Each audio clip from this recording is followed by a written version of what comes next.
My name is Meredith Hayes, and I was not supposed to be the woman who owned my mother-in-law's house. I am a 34-year-old accountant, and I flew 3,000 miles from Portland, Oregon to Savannah, Georgia, for my mother-in-law's 60th birthday. I arrived carrying a carefully wrapped gift box. Instead of a greeting, she snatched it and threw it onto the hardwood floor. She mocked me in front of her guests, scoffing at my supposedly cheap trinket. With a smug smile, she declared that my sister-in-law was the true savior who had just bought and saved this house. I didn't argue.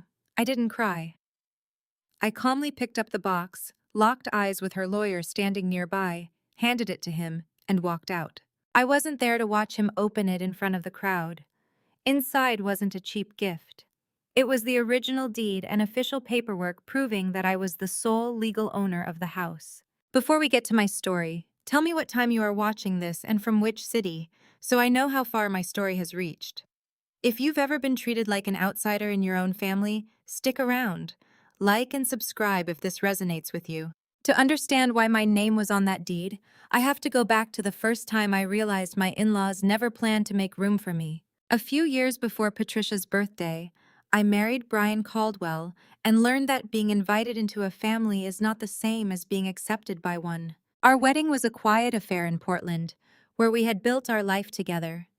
It was a beautiful day, focused entirely on us, far away from his roots. Brian's family, however, resided firmly in the South, specifically in Savannah, Georgia. My first trip down there felt like stepping onto a carefully curated stage. Their Savannah home was an aging but majestic property, complete with a wide front porch and ancient oak trees dripping with Spanish moss. It was the kind of neighborhood where everyone knew each other's business. Patricia Caldwell, my new mother-in-law, welcomed me at the door with a perfectly polite but freezing smile. She was a woman who had been widowed for many years, and she wore her independence like armor. To her, this house was not just real estate. It was her ultimate pride, the sacred symbol of the Caldwell family legacy. During that initial visit, she asked me surface-level questions about my cooking skills and my accounting job, but never bothered to inquire about who I truly was or what I cared about. Then there was Jenna Caldwell, Brian's older sister. Jenna lived just a few blocks away and possessed an uncanny ability to say exactly what Patricia wanted to hear. Patricia constantly praised her daughter, often referring to Jenna as the one who always shows up. The family dynamics were established immediately. At every family dinner, Patricia would ensure Jenna sat directly next to her. If there were ever any financial matters or important decisions to discuss, Patricia confided exclusively in Jenna. Brian was left out of the loop, and as his wife, I was practically invisible. Instead of engaging me in conversation, Patricia would hand me menial tasks. I was the one instructed to stack the dirty plates, clear the empty water glasses, and fetch extra napkins from the kitchen while the three of them laughed in the dining room. When I finally gathered the courage to ask my husband why his mother seemed to dislike me, Brian just sighed, avoiding my gaze.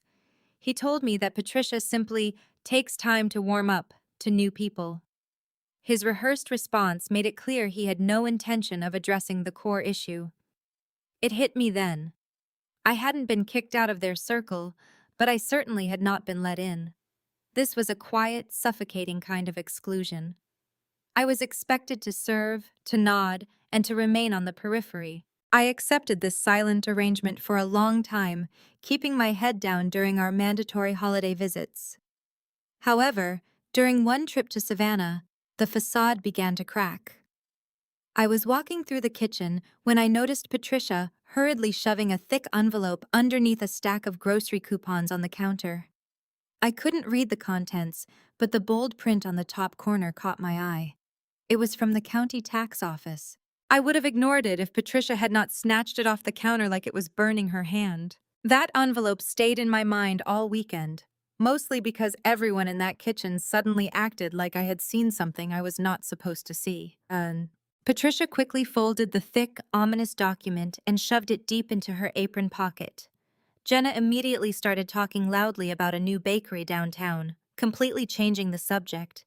Brian just stared down at his shoes, entirely silent. The awkwardness hung heavily in the room, but no one dared to acknowledge it.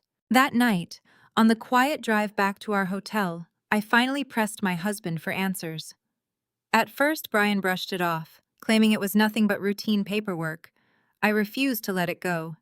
Under my persistent questioning, he finally sighed and confessed the heavy truth. The Caldwell family home was in serious jeopardy. According to Brian, Patricia had fallen significantly behind on her annual property taxes. To make matters worse, she had taken out an old home equity line of credit years ago and neglected those payments as well. A tax lien had recently been officially recorded against the property. If they didn't resolve the massive debt quickly, the family house could be auctioned off or forced into a strict foreclosure process. Of course, Jenna had promised to handle the entire crisis. She boasted to Patricia that she had close connections at the county office and swore she would call a powerful lawyer to sort out the mess. Yet, several months had passed since that empty promise, and Jenna had achieved absolutely zero results. The financial debt was only growing. Because of my extensive accounting background and professional experience dealing with complicated real estate closings, I knew this disaster could not be fixed with vague promises or neighborly connections. A recorded lien requires a strict payoff, an official release, and a thorough title review to ensure the property is safe. Brian suddenly pulled the car over, his hands gripping the steering wheel. He turned to me and practically begged for my help. He admitted he was terrified his mother would be completely devastated if she lost her beloved home. He also confessed that Jenna's constant delays made him incredibly anxious. He pleaded with me to at least review the financial documents and figure out a concrete plan. I agreed, but I set one strict condition. I demanded that Patricia be fully informed about my involvement. I refused to sneak around behind her back. Brian instantly hesitated. He promised he would tell her, but he begged me to let him find the right time to break the news. Reluctantly, I agreed to his delay, a decision I would soon realize was a massive mistake. A few days later, sitting at my desk back in Portland, I started digging. I looked up the public property records and dialed a number listed on the county registry. After a few transfers, I was referred to a highly respected local attorney named Eric Lawson, who had been monitoring the distressed properties in that district. I sent him the preliminary information I had gathered and asked for an honest assessment. When Eric Lawson called me back, his first words were not comforting. "Mrs. Hayes, this is not a family misunderstanding. This is a house about to slip away." Eric did not make it sound dramatic. He made it sound practical, which somehow scared me more. He methodically listed the outstanding issues over our afternoon phone call. There was the original tax lien that had triggered the crisis, the deeply neglected home equity loan, rapidly mounting penalty fees, and unavoidable legal closing costs. He explicitly confirmed that, despite all her bragging, Jenna had produced absolutely no proof of any payment or negotiation with the county. I understood the cold reality. If someone did not intervene within days, aggressive debt buyers would seize the property, and Patricia would be ruthlessly evicted from her lifelong sanctuary. When I relayed this grim reality to my husband, he completely broke down. Brian begged me to do something, insisting that his mother's fragile pride would not survive the trauma of losing the historic estate.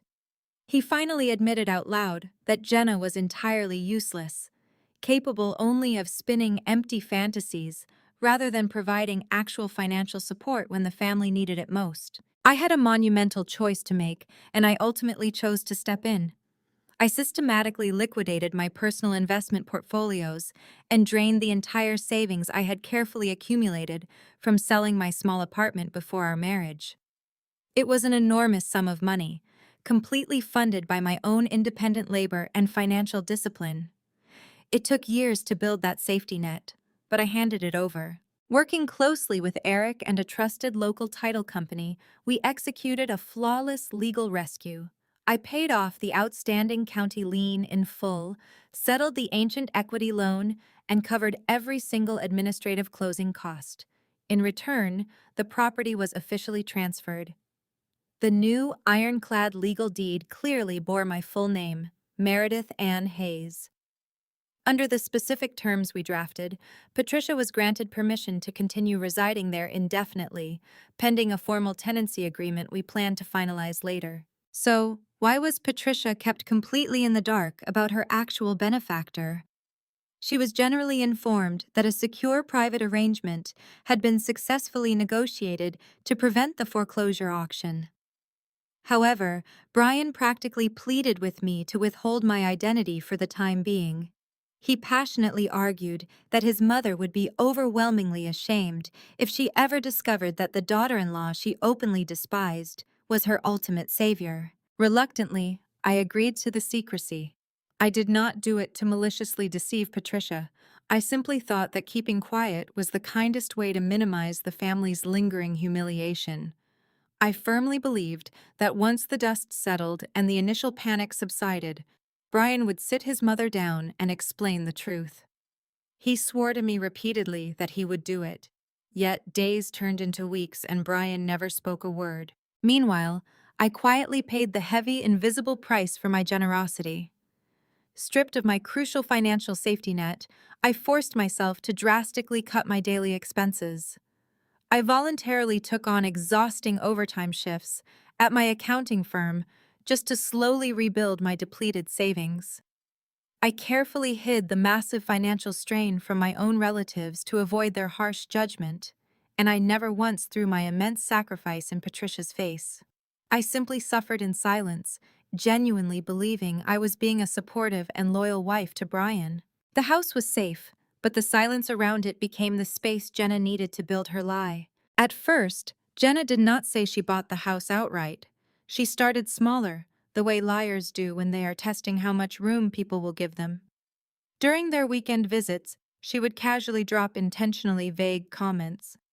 "I made some important calls," she would say while pouring coffee, or, "I personally handled those difficult county clerks." Mom would have been completely lost without my intervention. Patricia eagerly swallowed every single word. It was exactly the narrative she desperately wanted to hear. Jenna was her biological daughter, the one who lived just down the street. It was infinitely easier for Patricia to accept that her own flesh and blood had bravely rescued her, rather than acknowledging the daughter-in-law she had always deemed profoundly unworthy. I furiously confronted my husband about this escalating fiction. I asked Brian how he could just stand there and let his sister shamelessly claim my massive financial sacrifice as her own personal triumph. Brian simply looked away, nervously rubbing his temples. He stubbornly insisted that he just didn't want to cause any unnecessary family drama or upset his fragile mother. He weakly argued that as long as the property was legally safe, the specific narrative shouldn't matter to us. His pathetic cowardice only fueled the deception. Soon, Jenna was officially glorified by everyone. At every Sunday family gathering, Patricia proudly introduced her as the ultimate hero. Jenna even shamelessly bragged to Ruth Coleman, a notoriously nosy next-door neighbor, ensuring the entire neighborhood firmly believed she was the family's savior. Empowered by her completely stolen credit, Jenna began using this fabricated leverage to manipulate and control her aging mother. She successfully pressured Patricia into letting her hold the supposed house documents for safekeeping. She even demanded full administrative access to Patricia's private bank accounts, constantly reminding her mother that she was the only loyal child who showed up during the darkest crisis. Meanwhile, I was systematically erased from the family narrative. I was purposely excluded from the newly created family group chats. When it came to making decisions about holidays or dinners, my opinions were entirely ignored. To Patricia, I wasn't even considered a proper daughter-in-law anymore. I was coldly referred to in conversations as simply Brian's wife, treated like a temporary, irrelevant fixture in their enduring legacy. The climax of this grand delusion finally arrived with Patricia's lavish 60th birthday. They planned a massive, expensive celebration in Savannah. Jenna eagerly took charge of organizing the elaborate event, treating it less like a birthday party and much more like a public coronation ceremony honoring her own fabricated generosity. When the official printed invitations were mailed out to the extended relatives, the text actually included an arrogant special tribute to the devoted daughter who single-handedly saved this home. Despite the growing insult, I decided to attend the celebration. My genuine intention was not to start a chaotic public war. Instead, I carefully prepared a beautifully wrapped gift box. Inside, I placed a clean copy of the legal deed bearing my name, the official county lien release, my bank's escrow statement, the pending occupancy agreement, and a short, polite letter addressed to Patricia explaining the undeniable reality. I also ensured attorney Eric Lawson was officially invited to the party, as we genuinely needed Patricia's legal signature on the final tenancy paperwork that very weekend. I truly did not anticipate the brutal public humiliation that was waiting for me in that living room. I packed the box in my carry-on because I still believed Patricia might choose the truth if someone handed it to her gently. Savannah was already warm when I landed, the kind of heavy evening heat that makes every porch light look tired. I picked up my rental car and drove straight to Patricia's property. The old, familiar house was completely illuminated, with string lights draped across the wide front porch. Dozens of guests spilled from the crowded living room out into the sprawling backyard. Tables groaned under the weight of expensive catered food, a towering birthday cake, and countless framed Caldwell family photos strategically arranged for everyone to admire. As I walked inside, I immediately noticed my own systematic erasure. The displayed family portraits either conveniently excluded me entirely or featured awkward crops where I had clearly been snipped out of the frame. Jenna stood right beside Patricia, beaming and greeting guests as if she were the sole host of the evening. Brian hovered nervously nearby, his shoulders tense, but he made absolutely no move to approach or protect me. Suddenly, Ruth Coleman spotted me near the entryway. She loudly gasped, expressing genuine shock that I had actually shown up, a clear sign that I was never expected to attend this grand celebration. Before I could settle in, someone tapped a glass. Jenna took the center floor to deliver a glowing speech. She spoke passionately about Patricia's endurance and then, with a sickeningly sweet smile, shifted to the topic of the beloved house. Without explicitly stating the exact dollar amounts, Jenna heavily implied that she was the devoted savior who had kept this historic roof over their heads. Patricia wiped away tears, publicly declaring that Jenna was the only child who truly stood by her side during her darkest hours. I couldn't stomach another second of the delusion. I calmly stepped forward, navigating through the crowd, and placed my beautifully wrapped gift box directly on the main table. I quietly told Patricia that I had brought something she urgently needed to see. Patricia's reaction was instantly freezing. She glared at me, hissing that this was absolutely not the time, accusing me of always trying to make everything about myself. Jenna immediately chimed in, loudly mocking me. She claimed I never understood the Caldwell family bond and that whatever cheap, irrelevant gift I brought was completely unnecessary today.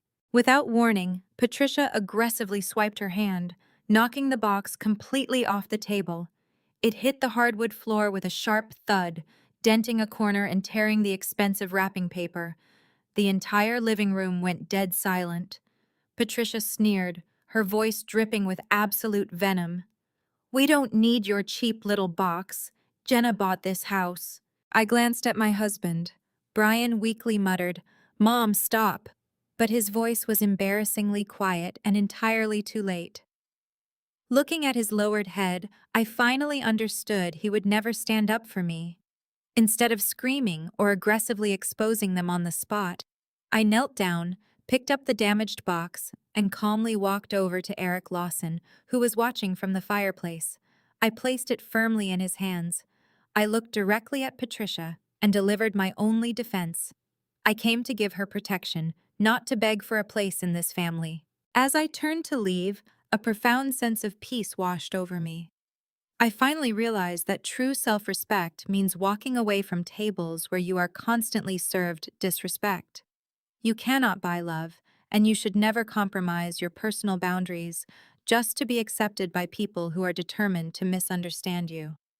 I had done my part, the rest was no longer my burden. I was halfway down the front steps when I heard Eric Lawson say, "Calm enough for the whole room to turn." Before anyone continues this party, I need to open that box. I did not see every face in that room when Eric opened the box, but Ruth Coleman told me later that nobody moved. Eric stood by the fireplace and addressed the crowd. "My name is Eric Lawson," he began. "I represent Meredith Hayes in the real estate matter involving this property." Patricia immediately bristled, her face flushing red. She furiously demanded that Eric either remain silent or leave her property at once. Eric did not flinch. He briefly explained that his presence was legally required because Patricia needed to sign crucial paperwork regarding her ongoing residency. Since Mrs. Hayes was just aggressively dismissed from the conversation, Eric stated calmly, "I am legally obligated to clarify who actually owns the ground you are standing on." He carefully opened the damaged box and pulled out the documents. He laid out the deed copy, the official lien release, the escrow statement, and the pending occupancy agreement. Then came the major announcement. "This house does not belong to Jenna Caldwell," Eric declared. "Jenna did not buy this house. The sole owner listed on this deed is Meredith Ann Hayes." The reaction was instantaneous and devastating. Patricia stood completely stunned, her mouth opening and closing without sound. Jenna turned a sickening shade of pale, shrinking back against the wall. Brian simply lowered his head in utter shame. Nearby, Ruth gasped and dramatically covered her mouth with both hands. Slowly, all the extended relatives turned their confused, judgmental stares directly toward Jenna. Eric continued breaking down the legalities into simple terms. He explained that Meredith had personally paid off all the house-related debts. Meredith had handled the tax lien and completed the final closing. Furthermore, Patricia was only allowed to stay in the house temporarily thanks to the specific occupancy agreement Meredith had prepared. Desperate to save face, Jenna tried to interject. She stammered wildly, claiming she had helped in other ways, and accusing Meredith of orchestrating this elaborate stunt just to humiliate their mother. She loudly insisted the complex paperwork could easily be misunderstood. Eric simply adjusted his glasses and refuted her with hard facts. He stated that there was absolutely zero record of any payment from Jenna in the official escrow file. Jenna's name was completely absent from the deed, and there was no legal evidence whatsoever that she had ever touched the lien. The tension skyrocketed when Ruth Coleman suddenly spoke up from the crowd. "Wait a minute," Ruth asked sharply. "So where did the thousands of dollars Patricia gave Jenna to pay the property taxes actually go?" Jenna completely froze, unable to formulate a coherent answer. She defensively muttered that it was a private family matter, but her guilty, panicked silence was more than enough for everyone in the room to understand exactly what had happened. She had stolen her mother's money. Patricia, trembling with betrayal, turned her devastated gaze to my husband. "Did you know about this, Brian?" she whispered. Brian kept his eyes glued to the floor. He quietly admitted that he had known all along that Meredith was the one who rescued them. The realization visibly crushed Patricia. She understood that her own son knew the truth, but actively allowed Jenna to steal the credit and manipulate the family. Before closing his briefcase, Eric picked up the short letter I had included. He didn't read the whole thing, just a brief, unembellished excerpt. "I did not buy this house to control you, Patricia. I bought it because I did not want you to lose your home. But I will no longer sign my name under a lie." Patricia slowly looked down at the battered box sitting on the table. The very item she had just angrily thrown onto the floor was the only thing actively protecting her right to stay under that roof. The lavish party instantly dissolved into awkward whispers. No one touched a single slice of the towering birthday cake. Patricia desperately tried to call me, but I didn't answer. By the time Patricia picked up her phone, I was already in my rental car with my own phone turned face down on the passenger seat. 3 days later, I met Patricia in Eric Lawson's office because I was done having life-changing conversations in rooms where Jenna could perform for an audience. When Patricia arrived, she was dressed as impeccably as always, but she looked profoundly exhausted and undeniably defeated. The commanding, arrogant voice she had wielded so effortlessly at the birthday party was completely gone. She sat across the polished mahogany table, nervously clasping her hands, and quietly asked if we could just pause for a moment to talk as family and allow her to properly apologize. I looked her squarely in the eye and calmly told her that we were no longer communicating as a family. From that moment forward, every single issue regarding the estate would strictly go through Eric. We presented her with the finalized occupancy agreement. The terms were clear and legally binding. Patricia was granted a reasonable, temporary period to continue residing in the home. However, she was now legally obligated to pay for all basic utilities and strictly comply with standard maintenance terms to preserve the property's value. I also added one non-negotiable clause. Jenna was permanently barred from acting as Patricia's representative or handling any of this paperwork on her behalf. The harsh reality of the situation finally settled over Patricia. She suffered the ultimate consequence.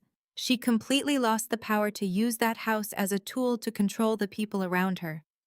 She had to swallow her massive, stubborn pride and legally accept that her cherished family sanctuary, the ultimate symbol of the Caldwell legacy, was no longer hers. Furthermore, she was explicitly instructed that she could no longer call my personal phone to leverage guilt or manipulate my emotions whenever she felt lonely or overwhelmed. As for Jenna, the fallout was swift and severe.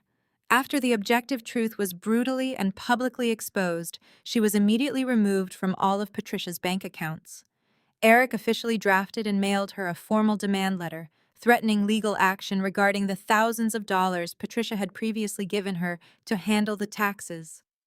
The extended relatives, who had once praised her, entirely withdrew their trust. Worse still, Ruth Coleman and the rest of the neighborhood quickly circulated the real story. Jenna's carefully constructed image as the selfless, heroic daughter was permanently shattered, replaced by the humiliating reputation of a thief. My husband's consequences were equally absolute. Brian eventually flew back to Portland and desperately begged me not to let this chaotic saga destroy our marriage. He cried, apologizing for his cowardice.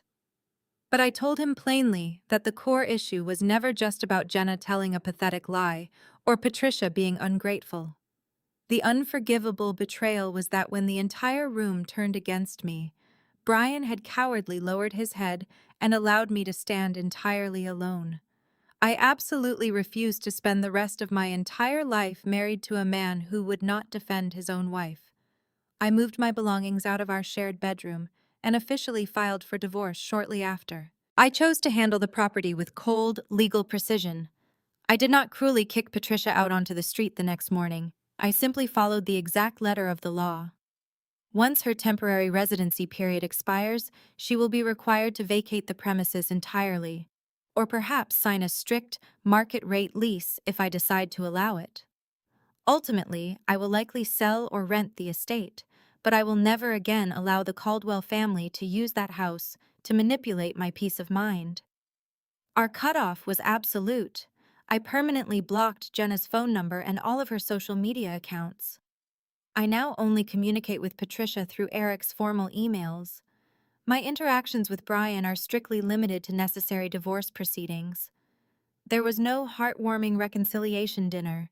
There were no tearful hugs, and there was no cinematic moment where the family suddenly understood and decided to start over. When you are forced to endure a toxic situation like this, the profound clarity you gain is truly life-altering. I learned the hard way that kindness is not a free license for people to use you. Exposing the truth is not an act of petty revenge. It is simply necessary self-defense.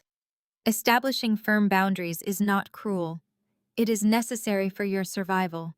Most importantly, people who only treat you like family when they desperately need your financial sacrifice have absolutely no right to demand that you stay when the crisis is over. Thank you for staying with me until the end. I would love to hear your thoughts in the comments below.